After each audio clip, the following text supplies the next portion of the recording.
Hi team, welcome to this next YouTube video. In this video, I'm going to give you a drill so you can strike your putts like Tiger Woods. Now, I don't know if anyone has seen that image of his putter. I'll place it right here. And what you can see is the quality of his strike with his putting. Obviously, he hasn't really changed putters. He's kept that putter for most of his career, which again is a lesson that we can all learn instead of chopping and changing putters every few months like some people do. He's kept that putter because it works. He's got better with that putter. He's grown with that putter. And then you can see, obviously, he's developed a middle mark in the sweet spot.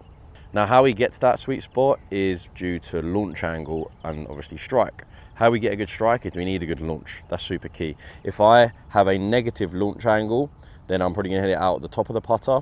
If I have a positive launch angle or too much of a positive launch angle, I'm going to hit it out at the bottom. So we need to try and make sure that we're in between, say, 5 to 8 millimeters up of the equator. That will ensure that we are having the purest strike possible. Not only that, that's going to mean that I strike it perfectly out the middle, but that's also going to give us the best possible roll. As when we strike it high or low, the roll is going to be affected. The main drill that I like for working on launch is called the coin drill, and all you need is a marker or a coin. Like, the idea is that the coin is going to sit just underneath the putter, okay, just like so. And when that coin's sitting on the floor, the putter's going to be resting on it and the ball's going to be in front. Now, the idea is that we miss that coin. If we miss the coin, we're definitely going to be hitting down on the putt, okay, we're going to be hitting more up on it. But we want to just make sure that we're just about missing it. We aren't missing it by a mile, okay. So again, you can do it on any putt.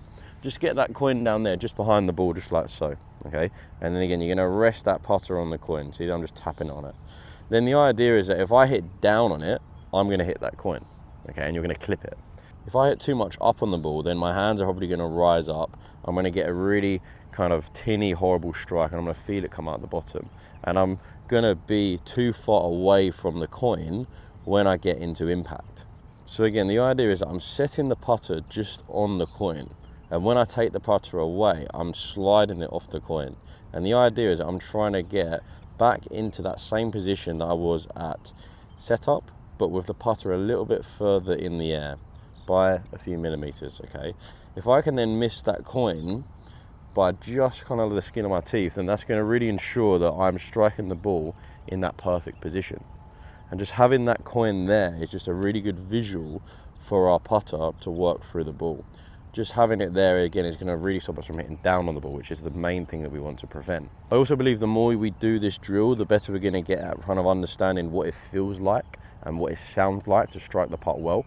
We can actually learn a lot from the sound, and when it's a nice fuller sound, you'll then start to know, and then you'll also feel it.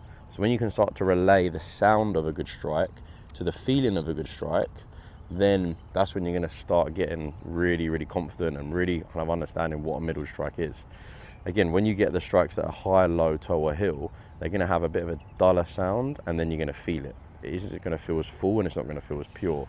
And I think that's one thing that we notice about the best players is, well, that's one thing I've noticed anyway, is when I was on the practice screen at a certain amount of these tour events, you kind of notice the sound that comes off the putter.